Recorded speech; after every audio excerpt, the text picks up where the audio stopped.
दोस्तों नमस्कार। और आज हम लोग इस वीडियो में बात करने वाले हैं कि प्रपत्र 3 को कैसे सत्यापित करना है हम लोगों को। तो काइंडली वीडियो को लास्ट तक देखिएगा, क्योंकि हर एक स्टेप को समझना आपके लिए ज़रूरी है। और आप अगर इस चैनल पर नए हैं तो काइंडली इस चैनल को सब्सक्राइब कर लीजिएगा और बेल आइकन को दबा दीजिएगा, ताकि आपको LRC से संबंधित जो भी वीडियो मैं अपलोड करूं उसका नोटिफिकेशन आप तक पहुंचे। तो हम लोग इस वीडियो में आगे बढ़ते हैं। आपको सबसे पहले अपना आईडी जो है लॉगिन करना है, फिर आपको अपना अंचल सिलेक्ट करना है। P3 में आपको यहाँ से चले जाना है। सबसे पहले P3 में चले जाना है। P3 में जाने के बाद इस तरह से ऑप्शन आपको देखने को मिलेंगे। अंचल आपको सिलेक्ट करना है, देन आपको सिविल सिलेक्ट करना है।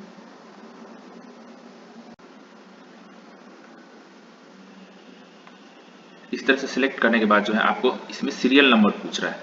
तो ये जो सीरियल नंबर है, आपने जो रजिस्टर आप बनाया है P2 का, या जो रजिस्टर आपके सिविल कार्यालय में बना हुआ है, उस सीरियल नंबर को यहाँ पे डालना होता है। तो मैं आपको दिखाता हूँ कि वो कौन सा सीरियल नंबर है और कैसे लिखे हुए हैं उस सीरियल नंबर को। जो है जो आपका रजिस्टर का सीरियल नंबर है, मैं एक सीरियल नंबर को लेता हूँ 122। ठीक, 122 में रैयत का नाम आपको डालना होता है। तो मैं इससे पहले मैं आपको दिखा दूं कि रैयत के द्वारा जो प्रपत्र दिया गया है वो क्या क्या है। तो यहाँ पे आप देख पा रहे होंगे कि रैयत के द्वारा P2 दिया गया है, और इसके अलावा जो है P3 दिया गया है, P3-1, और उसके बाद जो है रसीद का कॉपी दिया गया है। इसमें जमाबंदी संख्या जो है 1077 है। उसके बाद आधार कार्ड वो अपना दिए हैं। फिर उसके बाद एक रजिस्ट्री पेपर है इस तरह से। तो रजिस्ट्री पेपर में डिटेल्स जो है यहाँ पे देख लेना है, ये आपका डिटेल्स है। बस इतना डॉक्यूमेंट्स जो है रैयत के द्वारा प्रोवाइड किया गया है। चलिए अब हम लोग फिर से उसी पेज पे चलते हैं, अपने सॉफ्टवेयर के पेज पे हम लोग वापस चलते हैं। तो हम लोग आ गए हैं सॉफ्टवेयर के पेज पे, और यहाँ पे हम लोग देखेंगे क्या कि रैयत का नाम पूछा जा रहा है। तो प्रपत्र में जो रैयत का नाम है वो है, पहले मैं इसको हिंदी कर लेता हूँ। रैयत का नाम है विनोद कुमार पांडे। इस तरह से रैयत का नाम हो गया। उनके पिताजी का नाम राम कलश पांडे।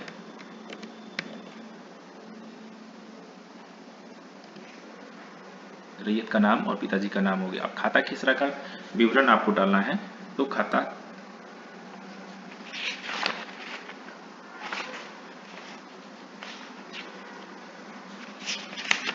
खेसरा का विवरण ही डालना है। मैं एक बार केवाला भी वेरीफाई कर लेता हूँ कि केवाला में क्या है।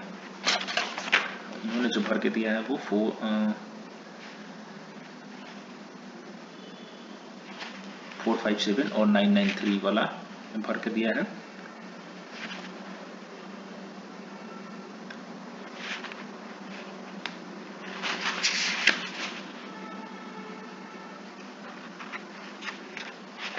राजी 8 डिसमिल है।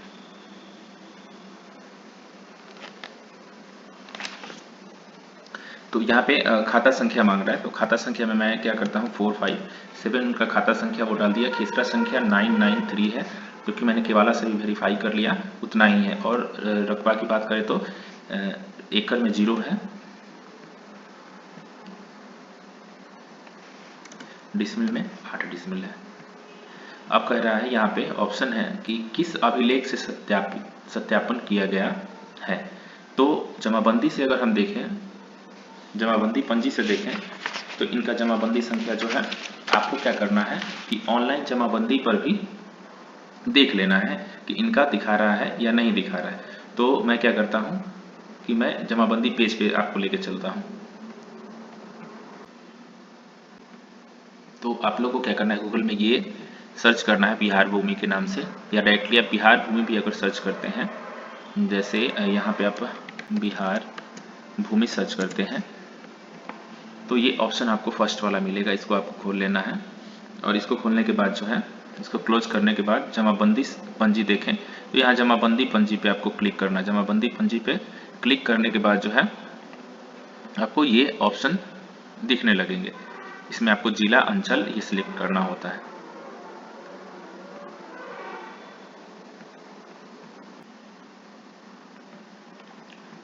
हम लोग यहाँ पे जिला सिलेक्ट कर लेते हैं, वैशाली। अंचल गरौल भगवानपुर, हल्का नंबर ये आदमपुर, ये लोदीपुर के हल्का में पड़ेगा।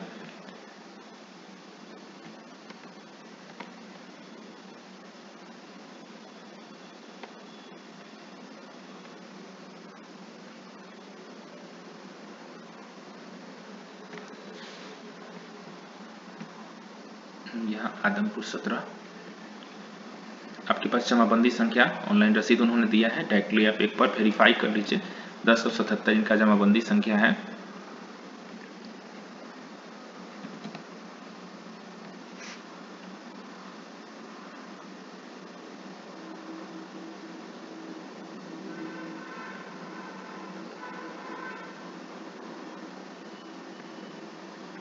यहाँ पे डिटेल्स जो है आपको मिल चुका है। विनोद कुमार पांडे, कंप्यूटरीकृत जो जमाबंदी संख्या उन्होंने दिया है, इस पे नहीं दिखा रहा है, मैं इसको खोल के भी देख लेता हूँ। तो जैसा कि उन्होंने रसीद दिया हुआ है, वो रसीद का भी मैंने आपको पीछे वीडियो में दिखाया था। सेम एज मैच कर रहा है हर एक चीज़। इतना आपको खाता संख्या दिखा रहा है और 8 डिसमिल रकबा भी दिखा रहा है। यहाँ से वेरीफाई हो गया तो मैं अब आपको उस पेज पे लेके चलता हूँ, DLRS के पेज पे।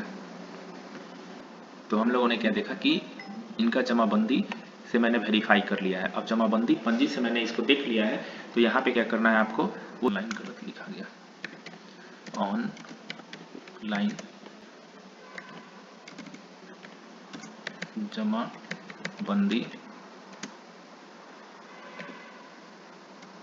से, और साथ में जमाबंदी संख्या अगर लिखना है तो यहाँ पे आप लास्ट में जमाबंदी संख्या इनका लिख दीजिएगा। इस चीज़ को खतियान से भी वेरीफाई आप अगर कर रहे हैं तो खतियान से भी देख लीजिए। चूंकि इनका रजिस्ट्री पेपर है तो खतियान से तो डायरेक्टली मैच नहीं करेगा, लेकिन खतियान में खाता खेसरा अगर मिलान करना हो तो वो मिलान कर सकते हैं। अब यहाँ पे बाय द वे ऐसा हो कि जमाबंदी संख्या ऑनलाइन में नहीं चढ़ा हुआ है, यहाँ पे जमाबंदी संख्या जो मांग रहा है वो आपको डाल देना है। तो जमाबंदी संख्या मैंने यहाँ पे डाल दिया। यहाँ पे 3-4 ऑप्शन है कि जमाबंदी पंजी, ठीक है, जमाबंदी पंजी। आपको जमाबंदी पंजी जो है रजिस्टर्ड 2 मिला है या नहीं मिला है, उस चीज़ को आपको यहाँ पे क्लियरिफाई करना होता है कि रजिस्टर्ड 2 से आपने इसको वेरीफाई किया है या नहीं किया है। तो आप क्या कीजिए कि जमाबंदी पंजी से तो वेरीफाई किए नहीं, ये रजिस्टर्ड 2 से तो मेरा वेरीफाई हुआ नहीं, इसलिए मैंने इसमें क्या लिखा कि ऑनलाइन जमाबंदी से सत्यापन किया गया, ऐसा कुछ लिखना है तो आप इसमें लिख सकते हैं। या फिर खतियान से अगर वेरीफाई कर रहे हैं, कोई ऐसा भी डॉक्यूमेंट्स आपके पास उपलब्ध होगा जिसमें जमाबंदी संख्या जो उनका रजिस्टर्ड 2 है उसमें शायद पुराने वाले में मिल रहा हो, तो वो आप यहाँ पर लिख दीजिएगा कि रजिस्टर्ड 2 से या जमाबंदी पंजी से, जमाबंदी पंजी से। यहाँ पे मैंने इस ऑनलाइन इसलिए लिखा, ऑनलाइन जमाबंदी से इसलिए लिखा क्योंकि इन्होंने ऑनलाइन रसीद मुझे प्रोवाइड किया है। अगर ये चीज़ नहीं होता तो हम इसको खतियान से वेरीफाई करते हैं। बाय द वे खतियान से वेरीफाई नहीं भी हो पाता है तो यहाँ पे एक अन्य ऑप्शन है कि अन्य किस चीज़ से आप इसको वेरीफाई किए। तो इन्होंने हमें रजिस्ट्री पेपर दिया है, केवाला दिया है ना, तो आपको इसमें क्या करना होता है कि लिखना होता है कि मैंने इनको रजिस्ट्री पेपर यानी कि केवाला से वेरीफाई किया। 3 ऑप्शन हुए, और जमाबंदी संख्या अगर है तो वो आप यहाँ पे डाल दीजिए। यानी इन सभी के बारे में मैंने जैसे बताया वैसे आपको करना है। जैसे जमाबंदी पंजी रजिस्टर्ड 2 से वेरीफाई किए तो वो आपको लिख देना है यहाँ पे। रजिस्टर्ड 2 आपके पास उपलब्ध है, तो अगर बाय द वे रजिस्टर्ड 2 आपके पास उपलब्ध नहीं है, मान लेते हैं आपके पास उपलब्ध नहीं है, आप इन किसी और ऑप्शन से वेरीफाई कर रहे हैं, जैसे अन्य में केवाला से वेरीफाई कर रहे हैं तो केवाला लिख देना है आपको। और उनका जमाबंदी संख्या अगर वो पुराना भी दे रहे हैं तो पुराना जमाबंदी संख्या यहाँ पे दर्ज कर देना है। किसी का रसीद नहीं कट रहा होगा, रजिस्टर 2 फटा हुआ होगा, तो उसको डायरेक्टली खतियान से आप वेरीफाई करेंगे। जैसे खतियानी जमीन किसी का है तो खतियान से वेरीफाई करेंगे वंशावली के आधार पे। तो उसको हम क्या करेंगे, खतियान से जो वेरिफिकेशन करेंगे इसमें लिख देंगे कि खतियान के खाता संख्या फलना, जो भी खाता संख्या होगा उससे मैंने इसको सत्यापित कर लिया है, इस फॉर्म को। ठीक, इन सभी में जो है यही डाटा आपको भरना होता है। अब आगे हम लोग बात कर रहे हैं, यहाँ पे मैंने डायरेक्टली क्या लिख दिया, ऑनलाइन जमाबंदी से मैंने इसको सत्यापित किया है। अन्य में अगर लिखना चाहे तो मैं लिख देता हूँ केवाला, केवाला से सत्यापन किया गया।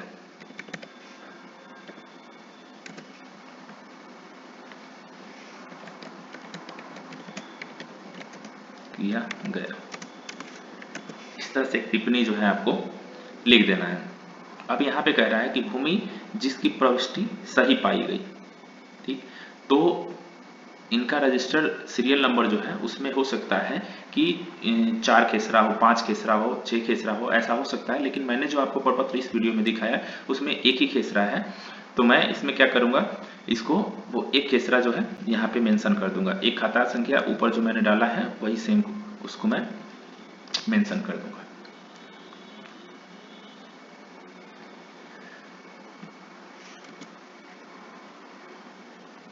8 डिसमिल। ठीक, अब यहाँ पे कह रहा है कि सत्यापन नहीं किए जाने का संक्षिप्त कारण। अगर बाय द वे यहाँ पे वेरीफाई मेरा नहीं हो पाया तो उसका क्यों नहीं हुआ वो कारण आपको यहाँ पे लिखना है। तो मैंने यहाँ तो ऑलरेडी इसको वेरीफाई कर ही लिया है, तो मैं डायरेक्टली क्या करूंगा, इसको सेव बटन पे क्लिक करूंगा। मैं इसको सेव करता हूँ। ये डाटा जो है सक्सेसफुली आपका सेव हो चुका है। अगर यहाँ रिपोर्ट में हम लोग देखें तो रिपोर्ट सेक्शन में दिखा नहीं रहा है। इसी तरह से जो है प्रपत्र 3 का काम हम लोगों को करना है, यानी कि इस पोर्शन को जो है आपको ध्यान में रखना है कि किस चीज से उसको सत्यापित, आप किस अभिलेख से सत्यापन उसका कर रहे हैं, वो अभिलेख का नाम, उस अभिलेख के बारे में यहाँ पे लिख देना। खतियान में होगा तो आपको ये लिखना होगा टिप्पणी में कि खतियान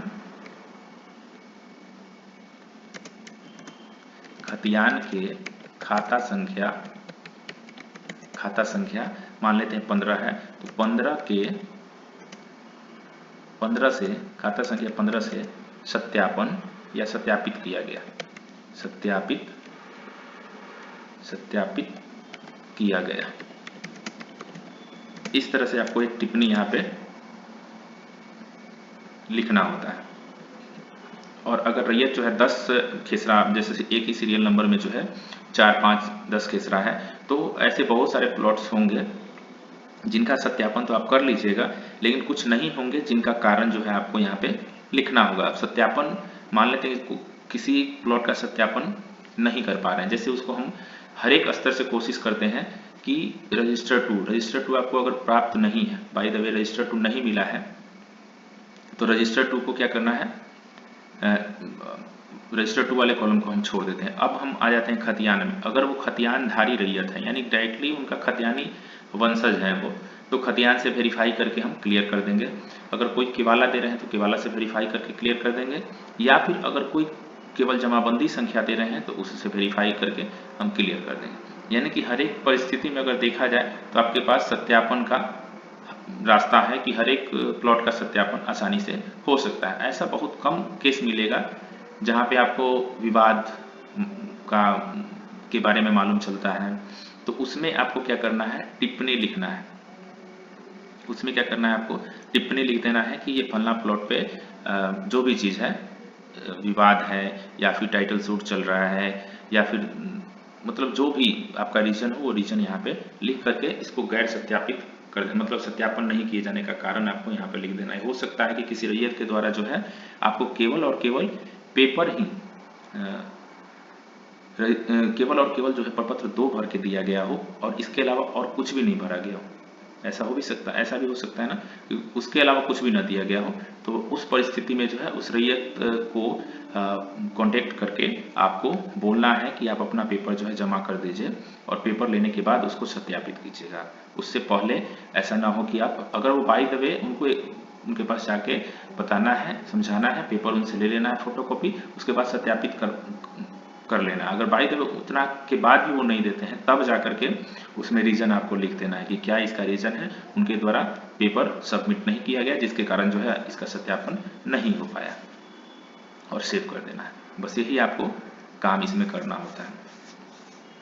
ठीक, वीडियो जो है अच्छा लगा हो तो सभी को शेयर करना है। आप जैसा कि मैंने लाइव में भी बताया था कि अगर आप देख रहे हैं तो आप एटलीस्ट 10 लोगों को शेयर जरूर करेंगे। चलिए फिर हम लोग प्रपत्र 4 के वीडियो के साथ मिलेंगे, तब तक के लिए सभी का धन्यवाद।